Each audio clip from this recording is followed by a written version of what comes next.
안녕하세요. 책데이트 시간입니다. 이번에 소개해드릴 책은 개떡 같은 기분에서 벗어나는 법이라는 책입니다. 안드레아 오원 지음, 김고명홍 김, 글담 출판에서 나온 책입니다. 이 책은 우리가 가진 개떡 같은 습관을 알아차리고 그와 다른 행동을 선택하고 연습함으로써 행복한 삶을 꾸릴 수 있도록 명쾌한 방법들을 알려주는 책입니다. 완벽주의, 통제욕, 냉소주의, 콤플렉스 등 자기다운 삶을 살지 못하도록 만드는 감정 습관에 대해 어떻게 대처하면 좋은지를 저자의 경험담을 소개하며 시원하고 재미있게 들려주고 있습니다. 우리가 찾는 정답이랄까 행복의 열쇠는요, 내 행동이 과거의 무엇에서 비롯됐는지 따져보고 무엇이 나를 아프게 하는지 밝힐 때 비로소 찾을 수 있습니다. 그러자면 장애물을 외면하지 않고 직접 부딪혀서 극복해야 하고 스스로를 사랑하는 마음을 굳게 지켜야 합니다. 그 과정에서 생겨나는 감정을 모두 있는 그대로 받아들여야 하고요. 똑같은 과정을 처음부터 다시 반복하고 또 반복해야 합니다. 그럴 때 비로소 마음의 평화와 자유가 찾아온다고 하는데요. 하나씩 살펴보도록 하겠습니다. 우선 이 책의 차례를 살펴보도록 하겠습니다. 총 15장으로 구성되어 있는데요. 한 장 한 장 제목이 너무나 재미있습니다. 1장. 왜 우리는 자신을 괴롭히지 못해서 안달인 것일까요? 내면의 비판자를 다스리기 위해서는 나한테 나쁜 년 되기. 2장. 자신을 고립시키면 외로워집니다. 고립에서 벗어나 관계를 맺어야 하는데요. 제발 나 좀 혼자 내버려둬. 3장. 감정을 맞춰야 하는 습관을 끊어야 하는데요. 행복만을 원하는 사람은 결코 얻을 수 없는 것이 있습니다. 고통을 피하는 법 따위는 없습니다. 4장. 남이 내 행복의 기준이 되면 불행해집니다. 마음에 깽판을 놓지 않아야 하는데요. 부러우면 지는 것입니다. 5장. 내가 나를 좋아하지 않는데 누가 나를 좋아할까요? 자기 훼손을 멈춰야 하는데요. 나는 나를 파괴할 권리가 없습니다. 6장. 왜 내가 이렇게 유능할 리 없다고 생각하는지 모르겠습니다. 내 안에는 생각보다 괜찮은 내가 있습니다. 거짓말 좀 했다고 세상이 무너지지는 않습니다. 7장. 착한 아이로 살아가면 결국 나쁜 아이가 됩니다. 남의 비위를 맞추지 않아야 하는데요. 개소리 따윈 웃으면서 넘겨버려야 합니다. 8장. 때로는 노력하지 않는 것이 최선일 때가 있습니다. 완벽주의 감옥에서 탈출하시기 바랍니다. 이 세상에 완벽한 나는 없습니다. 9장. 혼자서도 잘 버텨내야 한다고 생각한다면 쓸데없이 강한 척 하지 않아야 합니다. 센 척 하지 말고 외면하지 말고 도망가지 말아야 합니다. 10장. 자신감은 머리에서 나오지만 자기 신뢰는 가슴에서 나옵니다. 통제욕을 내려놓아야 하는데요. 난 특별하다는 생각 정말일까요? 11장. 비극의 절벽에서 몸을 던지는 사람들이 있습니다. 하지만 감사는요, 파국적 사고를 막는 열쇠가 됩니다. 이 파국적 사고를 대비하기 위해서는요, 하늘이 무너져도 솟아날 구멍은 있다라고 생각해야 합니다. 12장. 때로는 내 감정에 책임을 질 용기가 필요합니다. 내 문제를 다른 사람의 문제로 착각하지 말아야 하는데요. 너의 탓도 아니고 내 탓도 아닙니다. 13장. 차가운 마음은 나 자신도 피폐하게 만듭니다. 무엇을 거부할지 선택하는 것이 좋습니다. 그래야 인생이 편해지는데요. 초강력, 냉소주의를 버려야 합니다. X가 정신이면 안 될 게 없습니다. 14장. 성공을 향해 달리는 열차에는 브레이크가 없습니다. 내 한계를 인정하면 편안해지는데요. 게으름뱅이처럼 살아도 괜찮습니다. 15장. 내 가치관을 알면 가야 할 길이 보입니다. 그래서 가장 중요한 것만 남기는 힘이 필요합니다. 고통을 피하는 법 따위는 없습니다. 감정을 마취하는 습관을 끊어야 하는데요. 우리는 감정을 느끼기 싫어서 마음을 마취시킵니다. 우리는 뜨거운 난로에는 손을 대는 게 아니라는 것을 잘 알고 있습니다. 무엇이 아픈지 알면 멀리 하는 게 인지상정입니다. 그래서 마음을 아프게 하는 감정을 마주했을 때 두 눈을 똑똑히 뜨고 두 팔을 활짝 벌린 채 그 어둠 속으로 성큼성큼 걸어 들어가는 사람은 드뭅니다. 거의 대부분은 우주선의 몸을 꽁꽁 묶고 곧장 다른 행성으로 날아가 버립니다. 마음을 마취시키는 이유가 자신의 인생을 증오하기 때문이든 그 인생을 견뎌내기 위해서든 그런 습관에서 벗어나려면 자기가 안고 있는 모든 문제를 똑바로 보고 자기 앞에 닥친 역경을 온 마음으로 느끼면서 꿋꿋이 앞으로 걸어가야 합니다.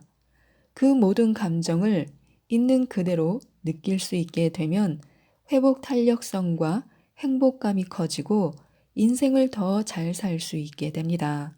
그러다 보면 마침내 마음을 마취시키는 습관이 기분을 개떡같이 만든다는 사실을 깨닫는 시점이 옵니다. 어쩌면 이미 그런 경지에 이르러서는 감정을 외면하는 게 감정을 직시하는 것보다 더 고통스러울 수도 있습니다. 자기 안에 묻혀 있는 인간성을 적나라하게 볼 수 있을 때 우리는 비로소 자유로워지고 행복해집니다. 부러우면 지는 것입니다. 그래서 우리는요, 마음에 깽판을 놓지 않아야 합니다. 남이 내 행복의 기준이 되면요, 불행해집니다. 비교, 그것은요, 자존감을 무너뜨리는 주범입니다. 비교의 덫을 완전히 피할 수 있는 사람은 없습니다.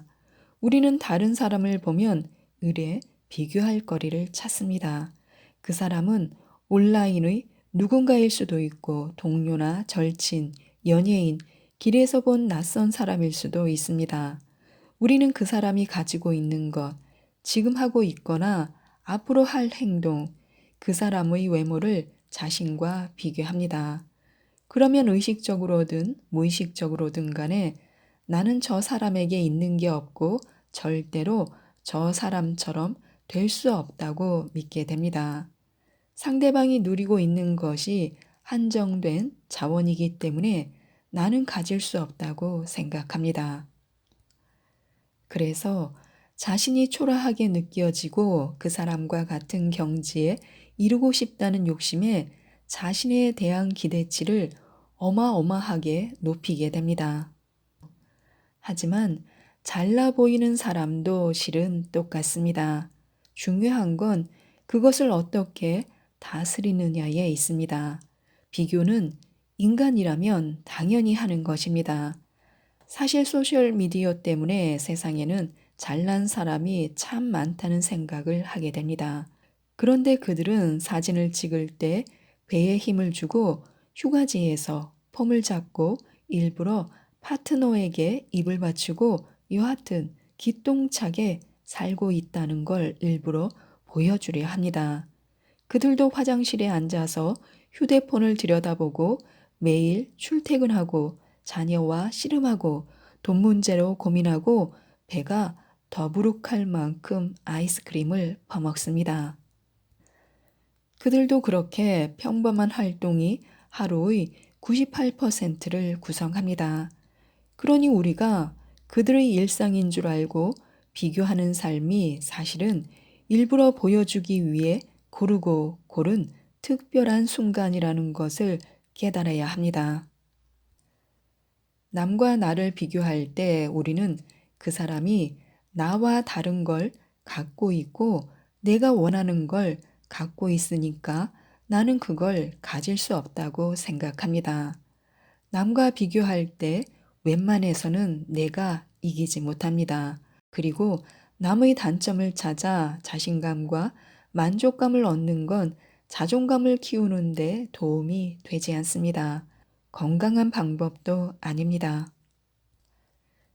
이럴 때는 나의 성공을 인지하기 위해 성취 목록을 한번 작성해 보는 것이 좋습니다. 단, 요점만 간단히 적어야 합니다.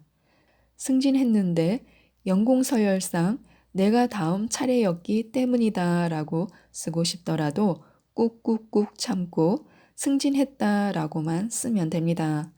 2018년에 우수 영업인에 선정됐다. 근데 기준이 좀 낮았다라고 쓰지 말고 2018년에 우수 영업인에 선정됐다라고만 쓰는 것입니다. 했으면 했고 안 했으면 안 했지 토를 달지 말아야 합니다. 일단 가볍게 중학교와 고등학교를 졸업한 것부터 써보시기 바랍니다.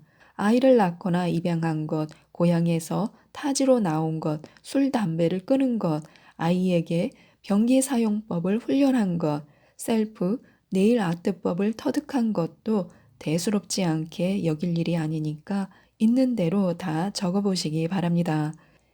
이렇게 목록을 적은 다음에는 목록을 보면서 한껏 자부심을 느껴보는 것입니다.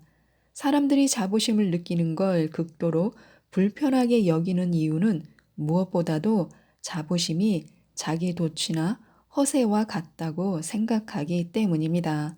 뭔가를 성취했어도 겸손하게 입을 다물고 다음 할 일을 하는 게 더 고상한 태도라고 생각합니다. 말하자면 사람이 너무 나대면 못 써라고 보는 것입니다. 못난 돌이 정 맞는다고 그냥 몸을 낮추고 사람들의 이목을 끌지 않는 게 상책이라고 여깁니다. 다음으로는 내가 이 모든 걸 이뤘어 라고 말해보시기 바랍니다. 딱 거기까지입니다. 토를 달면 안 됩니다. 이어서 이 모든 걸 이룬 나 자신이 대견스러워 라고 말하면 됩니다. 딱 1분 동안만 그렇게 해보시기 바랍니다. 성취 목록과 자부심은 오로지 우리의 것입니다. 지금까지 우리는 남들이 성취한 일이 우리보다 훌륭하다고 생각할 때가 많았습니다. 이제는 우리가 성취한 일을 똑똑히 알고 우리를 대견스럽게 여길 차례입니다. 그 모든 걸 성취했는데 어떻게 자부심을 느끼지 않을 수가 있을까요? 자신을 주저앉히는 비교 습관을 다스리기 위한 첫걸음입니다. 개소리 따위는 웃으면서 넘겨버리는 것이 좋습니다. 착한 아이로 살아가면 결국 나쁜 아이가 됩니다. 남의 비위를 일부러 맞추려고 노력하지 않아도 됩니다. 남의 비위를 맞추려 하는 사람들은 대부분 무지하게 착한 사람들입니다. 그들은 주변 사람들이 모두 행복하기를 바라기 때문에 남들을 위해 각종 계획을 짜고 부탁을 들어주고 온갖 것을 챙기느라 몸이 10개라도 모자랍니다. 남의 비위를 잘 맞추는 사람들의 대표적인 습관은 속으로는 싫으면서도 이해라고 말하는 것입니다. 싫다고 말했다가 거부를 당하고 미움을 살까봐 걱정하기 때문입니다. 이런 사람들은 자신의 감정을 솔직히 말하느니 거짓말을 하는 쪽을 택합니다. 상대방이 원하는 것을 얻고 흡족해 하면 자기가 해야 할 일을 다 했다고 생각합니다. 말하자면 남의 인정을 구하는 사람이 모두 남의 비위를 맞추는 사람은 아니지만 남의 비위를 맞추는 사람은 대부분 남의 인정을 구하는 사람입니다. 남의 인정을 구하는 것은 자신의 일거수일투족을 남의 눈으로 평가하는 것입니다. 남의 인정을 구하는 사람들은 아무도 보는 사람이 없고 아무도 신경을 쓰지 않는다고 해도 항상 남들이 어떻게 생각할까 걱정합니다. 그래서 자신감과 자존감은 물론이고 그때그때의 기분마저도 남들이 자신을 이러저러하게 생각할 거라는 판단에 좌우됩니다. 그런데 남들이 우리를 어떻게 생각하는지는 확실히 알 수가 없습니다. 그래서 상상의 나래를 펼칩니다. 그러다 보니 항상 불확실성 속에서 살게 되고, 그러면 남의 비위를 맞추는 행동을 할 수밖에 없습니다. 왜냐하면 다른 사람을 만족시킬 수 있어야 인정을 받을 확률이 높아지기 때문입니다. 하지만 우리는 타인의 감정까지 어떻게 할 수는 없습니다. 그래서 매사를 너무 예민하게 받아들이지 말아야 합니다.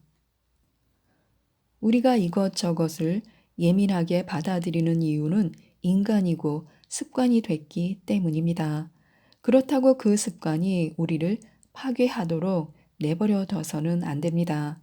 그 습관 때문에 머릿속에서 얼토당토하는 얘기들이 만들어지게 놔둬서는 안 됩니다. 계속해서 매사를 예민하게 받아들인다면 그 내면의 비판자에게 땔감을 공급하는 것과 다를 바가 없습니다. 남의 비위를 맞추고 인정을 구하는 사람은 반드시 자신에게 어떤 문제가 있는지 알아야 합니다. 안 그러면 매사를 예민하게 받아들이는 습관을 타파하겠답시고 남의 인정을 받기 위해 영혼까지 내어주려고 하는 사태가 빚어질 수 있습니다. 이런 악순환은 자신이 해결해야 할 문제가 무엇인지 알 때 비로소 끝이 납니다. 예를 들어 문자나 메일을 보내거나 전화를 걸었을 때 상대방이 바로 응답해야만 직성이 풀리는 사람이 있습니다. 바로 응답이 오지 않으면 상대방이 화난 거라고 생각하며 자기가 무엇을 잘못했는지 심각하게 고민하다가 결국에는 그 사람에게 화가 날 것입니다. 물론 사람이 연락을 했으면 답을 하는 게 예의이긴 합니다. 하지만 여기서 하고 싶은 말은 자신이 평소에 민감하게 여기는 게 무엇인지 파악하자는 것입니다. 그렇다고 민감한 게 무조건 나쁘다는 소리는 아닙니다. 사실 많은 사람이 세심함을 좀 기를 필요가 있습니다. 중요한 것은 어떤 때 자기 안의 도화선에 급속도로 불을 붙이는지 확인하는 것입니다. 내가 얼마나 운 좋은 사람인지 알고 싶다면 기뻐하는 것입니다. 혹시 자신이 파국적 사고의 대가이거나 기쁨 회피의 전문가라면 기쁨을 마다하며 살아온 세월이 너무나 길어서 도대체 진정한 기쁨이란 어떤 느낌인지 잊어버렸을지도 모릅니다. 진정한 기쁨은 우리가 숨을 헐떡대고 무릎을 꿇게 만듭니다. 진짜인 줄 알면서도 꿈인지 생시인지 볼을 꼬집어 보게 합니다. 시간이 멈춘 것 같은 순간을 선사합니다. 기쁨은 피부로만 느끼는 게 아닙니다. 기쁨은 온몸의 뼈와 세포를 울립니다. 우리는 모두 그런 기쁨을 느낄 능력이 있습니다. 기쁨은 가슴이 터질 것만 같은 기분이 들게 합니다. 기쁨을 만끽하려면 불편하더라도 그런 기분을 있는 그대로 느끼고 좀 더 오랫동안 느껴야 합니다. 자신이 비극을 예행 연습하고 온갖 변명을 만들어내며 기쁨을 밀어내려 한다는 걸 알아차리고 끝끝내 기쁨을 붙들고 있어야 합니다. 인생을 둘러보며 진정으로 기쁨을 느끼고 있는지 아니면 너무 위험하다고 생각해서 밀어내고 있는지 생각해 보시기 바랍니다. 안전을 유지하느냐 아니면 기쁨을 누리느냐는 우리의 선택에 달렸습니다. 기쁨은 우리가 그것을 받아들일 준비가 됐을 때 인생이 주는 선물입니다. 지금까지 이 책에 대해서 말씀드렸는데요. 몹쓸 감정에 빠져 셀프 디스를 일삼는 사람들에게 시원한 등짝 스매싱을 날리는 책입니다.